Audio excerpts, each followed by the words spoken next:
بسم اللہ الرحمن الرحیم۔ السلام علیکم، welcome to my YouTube channel, please subscribe my channel. شادی کے اگلے دن ہی میری طبیعت بہت زیادہ خراب ہو گئی تھی۔ میرا سر چکرانے لگا اور مجھے الٹیاں شروع ہو گئی تھی۔ میں بہت زیادہ گھبرا گئی تھی کہ یہ میرے ساتھ کیا ہو گیا ہے، لیکن میرا شوہر بہت عجیب قسم کا تھا۔ اس کا رویہ میرے ساتھ بہت زیادہ اچھا ہو گیا تھا۔ وہ میرے پاؤں بھی زمین پر نہیں لگنے دیتا تھا، ہر وقت میرا بہت زیادہ خیال رکھتا تھا۔ ایک دن میں نے اپنے شوہر کا خفیہ دراز کھولا تو اس میں یہ دیکھ کر میری جان نکل گئی اور مجھے اپنے شوہر پر غصہ آیا، کیونکہ اس کے دراز میں تو جو میری رپورٹس پڑی تھی وہ میں دلہن بنی کمرے میں بیٹھی ہوئی تھی۔ اتنے میں میرا شوہر کمرے میں آیا، بہت زیادہ پریشان اور گھبرائی ہوئی لگ رہی تھی۔ میرا سر بہت زیادہ چکرا رہا تھا، مجھ سے بیٹھنا بھی مشکل ہو گیا تھا۔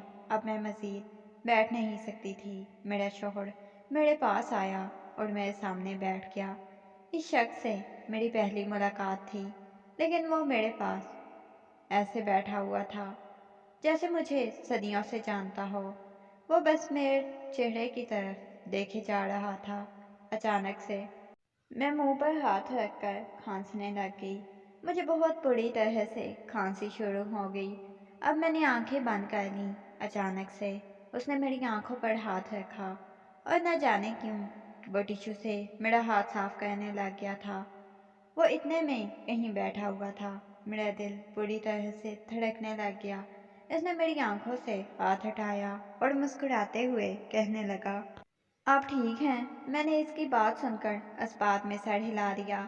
اچانک سے وہ میرے ہونٹ سے نہ جانے کیا صاف کرنے لگ گیا تھا۔ میں اس کے چہرے کی طرف دیکھے جا رہی تھی۔ اس کی آنکھوں میں ایک اداسی چھائی ہوئی تھی، لیکن اس کے چہرے پر مسکراہٹ تھی۔ اس نے ایک دم سے میرا ہاتھ پکڑ لیا اور کہنے لگا، یہ ہاتھ میں نے کبھی نہ چھوڑنے کے لیے تھاما ہے، اور یاد رکھنا، میں نہیں چاہتا کہ کبھی آپ مجھے زندگی میں اکیلا چھوڑ کر جاؤ۔ میں نے اس کی طرف دیکھا۔ وہ مجھ سے ایسے دوستانہ انداز میں بات کر رہا تھا جیسے نہ جانے ہم دونوں کا کتنا پرانا رشتہ ہو۔ وہ باتیں کرتے کرتے اچانک سے رونے لگا، کہنے لگا، جانتی ہو، مجھے بہت زیادہ ڈر لگتا ہے جب کوئی مجھ سے دور چلا جاتا ہے، لیکن نہ جانے کیوں میں ایسے لوگوں کا زندگی میں انتخاب کرتا ہوں جن کی زندگی بہت کم ہوتی ہے۔ اس کی باتیں مجھے ڈرا رہی تھیں۔ میں نے ایک دم سے اس کے ہاتھ سے اپنا ہاتھ کھینچا اور کہا، کیا مطلب ہے؟ آپ ایسی باتیں کیوں کر رہے ہیں؟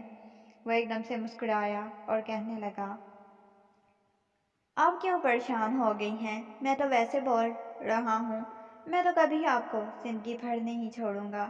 اس نے میرا ہاتھ اپنے ہاتھوں میں لیا اور میرے چہرے کو اپنے ہاتھوں کے پیالے میں بھر لیا اور میری پیشانی پر بوسہ دیا۔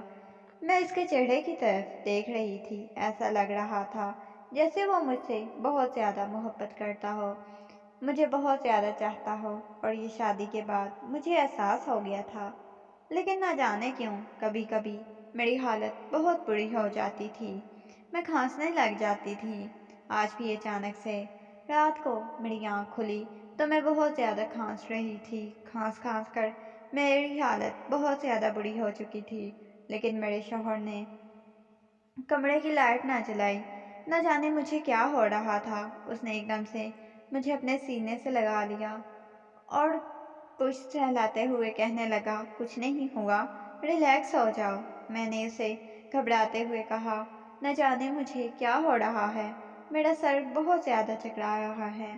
وہ کہنے لگا، کچھ نہیں ہوا، شاید آپ نے آج کھانا نہیں کھایا، اس وجہ سے چلے اٹھے، میں آپ کو کھانا کھلاتا ہوں۔ وہ یہ کہہ کر مجھے کچن میں لے کر آ گیا اور کہنے لگا،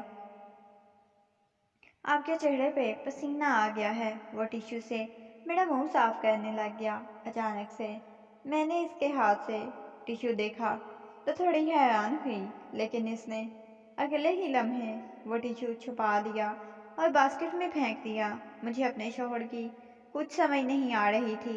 جب سے ہم دونوں کی شادی ہوئی تھی تب سے وہ بہت زیادہ عجیب بیہیو کر رہا تھا۔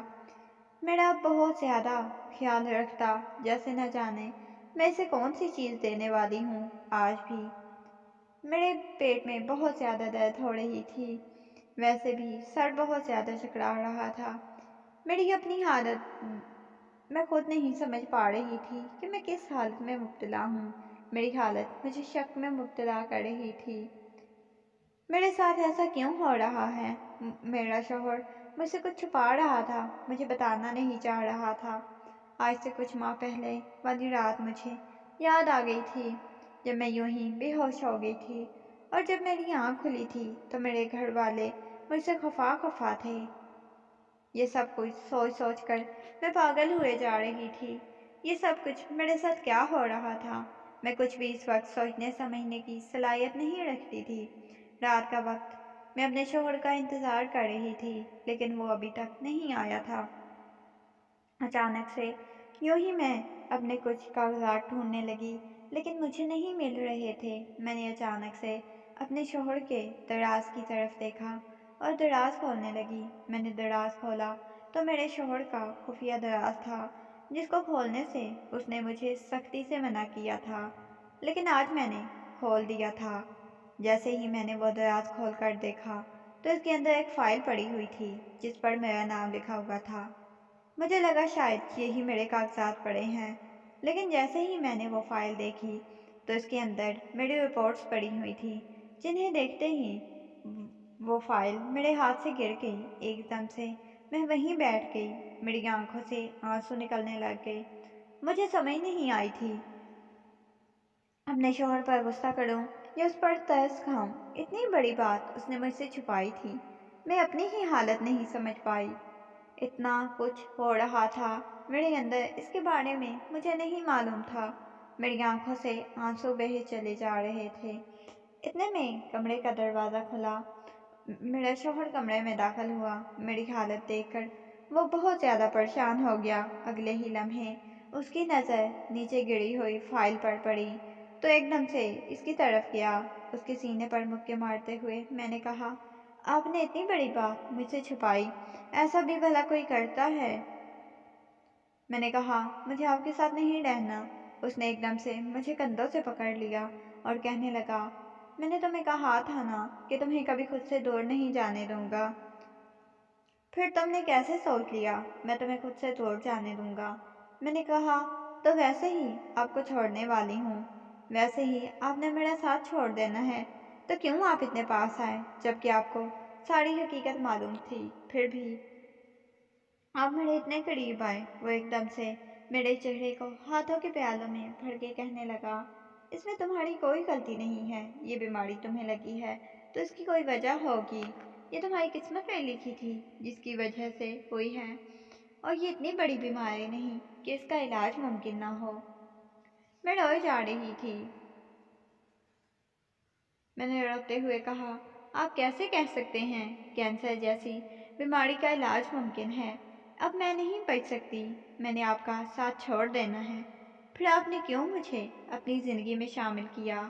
جبکہ آپ نے مجھے اپنی زندگی میں شامل کیا تو آپ کو میری عادت ہو جائے گی، پھر کیسے میرے مرنے کے بعد آپ رہیں گے؟ اس نے ایک دم سے میرے لبوں پر ہاتھ رکھ دیا اور کہنے لگا، خدا کے لیے ایسی باتیں نہ کرو، میں تمہیں کبھی نہیں چھوڑوں گا، کبھی نہیں مرنے دوں گا۔ تم نے سوچ بھی کیسے لیا کہ میں تمہیں خود سے جدا ہونے دوں گا؟ یہ ممکن ہی نہیں کہ ہم کبھی جدا ہوں۔ میں نے کہا ہے نا، میرے ڈاکٹر سے بات چل رہی ہے اور سب کچھ ٹھیک ہو جائے گا، آپریٹ ہوگا، لیکن دیکھنا اس کے بعد سب کچھ ٹھیک ہو جائے گا۔ وہ میرے آنسو صاف کرتا ہوا مجھے تسلی دے رہا تھا، لیکن نہ جانے وہ مجھے تسلی دے رہا تھا یا پھر وہ خود کو تسلی دے رہا تھا۔ میں ایک دم سے روتی ہوئی اس کے سینے سے لگ گئی۔